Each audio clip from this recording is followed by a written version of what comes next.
They told her these stories didn't matter, but when Professor Shaw uncovered a 200-year-old secret buried in a soldier's diary, the history books would never be the same. This is how the silenced past fights back. Want more untold stories? Subscribe now for weekly deep dives into history's hidden voices, the ones they never wanted you to hear. Hit the bell so you don't miss the next revelation. Comment below.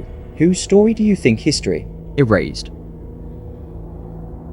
The keeper of forgotten voiced rain hammered against the cobblestones of Edinburgh as Professor Eleanor Shaw closed the door of her dimly lit office. The scent of aged paper and ink clung to the air, a familiar comfort. On her desk lay a stack of letters, fragile, yellowed sheets filled with the hurried script of soldiers, merchants, and ordinary people from centuries past. Most historians dismiss them as trivial, but Eleanor saw something else: the unvarnished truth of history, written not by victors, but by those who lived it. For years, academia had been dominated by grand narratives, kings, wars, treaty stories, polished by time and bias. But Eleanor had spent her career chasing the whispers between the lines. Her latest discovery was a set of letters from a working-class woman in 18th century London, detailing the real impact of the Industrial Revolution, not the booming factories, but the families torn apart by them.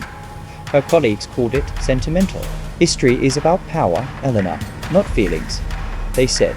Then came the invitation from Oxford, a prestigious symposium on re-evaluating historical narratives, a chance to present her research.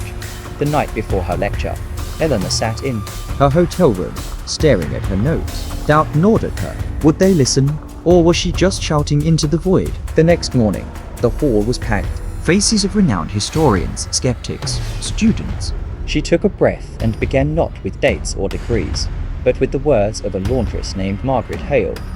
They tell us the machines are progress, but my hands are raw, my children hungry. Where is our progress? Silence, then murmurs.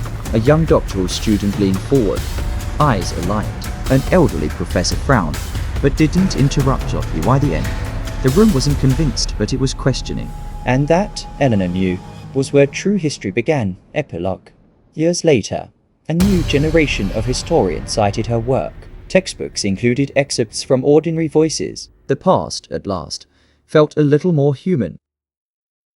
The truth is being erased as we speak. Smash that subscribe button before this channel gets censored. 97% of viewers fail to do this. Don't be on the wrong side of history.